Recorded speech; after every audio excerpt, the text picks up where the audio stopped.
அனைவருக்கும் வணக்கம். வாழ்க வளமுடன். நான் உங்கள் பாலசுப்ரமணி. நம்ம இன்னைக்கு பார்க்குற தலைப்பு என்ன அப்படின்னு பார்த்தோம்னா கிம்ஸ் துக்ன கர்ணம். கிம்ஸ் துக்ன கர்ணம் அதாவது இதனுடைய தெய்வம் என்ன அப்படின்னு பார்த்தோம்னா ஸ்ரீரங்க ரங்கநாதர்.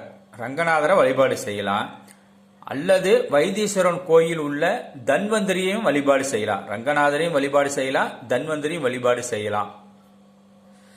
கிம்ஸ் துக்ன கர்ணத்துக்கு விலங்கு அப்படின்னு பார்த்தோம்னா மண்புழு. நவகிரகத்தில் என்னன்னு பார்த்தோம்னா புதன். உணவு அப்படின்னா பச்சை பயிறு தானம் செய்யலாம். அதே மாதிரி புழுவில் நம்ம அழிக்கக்கூடாது. மண்புழு, அதாவது மண்புழு தான் நம்ம விவசாயத்துக்கு மெயின், முக்கியமே மண்புழு தான். அந்த காலத்தில் உழுது போட்டு மண்புழு எல்லாம் அங்கேயும் நின்று நிறைய நாங்கள் பார்த்துருக்குறோம். விவசாயம் நல்லா வந்தது. இப்போ நீங்கள் மண்புழுவில் அடிக்கக்கூடாது. மண்புழுவுக்கு எந்தவித தொந்தரவும் கொடுக்கக்கூடாது.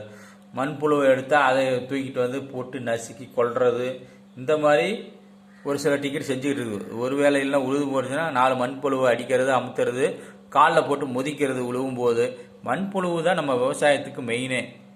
அதை போய் தொந்தரவு கொடுத்துக்கிட்டு அடிக்கிறது, உதைக்கிறது, சாவடிக்கிறது, அமுத்துறது, இந்த மாதிரி வேலையில் ஒரு சிலர் பண்ணிக்கிட்டு இருக்கிறாங்க.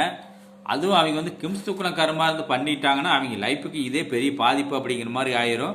மண்புழுவுக்கு எந்த தொந்தரவும் கொடுக்காதீங்க, அவ்வளோதான். மண்புழு தொந்தரவு கொடுக்கலன்னா போதும், உதவியெல்லாம் ஒன்றும் செய்ய வேண்டாம். என்ன உதவி செய்கிறது, தொந்தரவு கொடுக்காம இருந்தாவே போதும். நீங்கள் கிம்ஸ் துக்ன கர்ணம் வர அன்னைக்கு நாகர்கோயில் சென்று ஸ்ரீரங்கம் ரங்கநாதர், அதாவது ஸ்ரீரங்க ரங்கநாதரை போய் வழிபாடு செய்யுங்க. கிம்ஸ் துக்ன கர்ணம் வர அன்னைக்கு வைத்தீஸ்வரன் கோயிலில் இருக்கிற தன்வந்திரியும் வழிபாடு செய்யலாம். 2 பேர் தான், பெருமாள் தான்.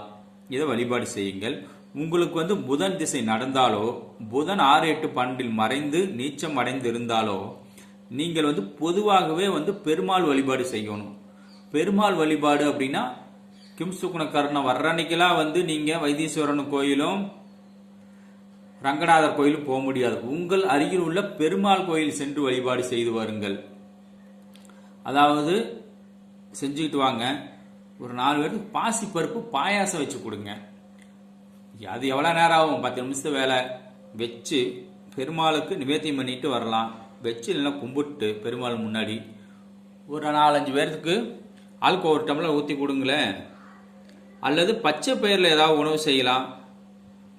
பாசி பயிறு, அது பாசி பயிறு, பச்சை பயிறு 2 ஒன்று தான். முழுசாக இருந்தால் பச்சை பயிறு. இதை நீங்கள் இல்லை குழம்பா வச்சு கூட ஒரு 4 பேர்த்துக்கு கொடுக்கலாம்.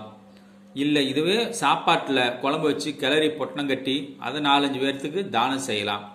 இந்த மாதிரி செஞ்சால் கூட புதனால் வரும் தோஷங்கள் குறையும். நீங்கள் கிம்ஸ் துக்ன கர்ணம் அப்படின்னா இதை தான தர்மம் செஞ்சுக்கிட்டு இருந்தீங்கன்னாவே லைஃப் சூப்பராக போகும். புதன் நல்ல முறையில் இருந்தால் பாதிப்பு வர்றதை குறைச்சி நம்ம வாழ்க்கையை வளமாக வாழ்ந்துக்கலாம். புதன் சரியில்லாதப்போ நமக்கு பெரிய பெரிய பாதிப்புகள். புதன் என்ன கணக்கு வழக்குகள் இதெல்லாம் சொல்லக்கூடிய டாக்குமெண்ட், இதெல்லாம் சொல்லக்கூடிய கிரகம். கணக்கு வழக்குலையும் டாக்குமெண்ட்லையும் நமக்கு பெரிய அடி விழுந்துனாவே அவ்வளோதான். அதை வழிபாடுகளால் செய்யும்போது புதன் தன்னுடைய கெடுதலை கொடுக்க மாட்டார். நமக்கு வர்ற பிரச்சனைகளை இல்லாமல் பண்ணாவே அது நமக்கு நன்மை தான். அதனால் கிம்ஸ் துக்ன கர்ணர்கள் புதன் வழிபாடு செய்யுங்கள். பாசி பயிறு, பாசி பருப்பு இதை குழம்பா வச்சு தானம் செய்யுங்க. அல்லது பாயாசம் வச்சு கொடுக்கலாம். மண்புழுவை அழிக்க வேண்டாம். உங்களால் முடிஞ்ச உதவிகளை பொதுவாகவே செய்து வாருங்கள். பெருமாள் பக்தருக்கு உங்களால் முடிந்த உதவிகளை செய்து வாருங்கள். பெருமாள் வழிபாடு செய்து வாருங்கள். பெருமாளை கெட்டியமாக பிடிச்சிக்குங்க. பெருமாள் தான் உங்களுக்கு துணை, வேற யாரும் இல்லை. வேற எவனையும் நம்பாதீங்க. அவன் செய்வேன் இவன் செய்வான் நம்பினீங்கன்னா அல்ல அவுத்துட்டு கழட்டி விட்டு போயிடுவானுங்க. கஷ்டப்படுற நேரத்துக்கு உதவி செய்யறதுக்கு ஆள் இருக்காது.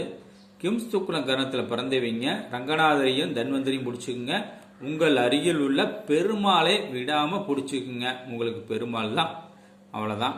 பெருமாளை பிடிச்சிக்கிட்டு உங்கள் வாழ்க்கையை மகிழ்ச்சியாக, சிறப்பாக, வெற்றிகரமாக வாழுங்கள். வாழ்க வளமுடன். நன்றி, வணக்கம்.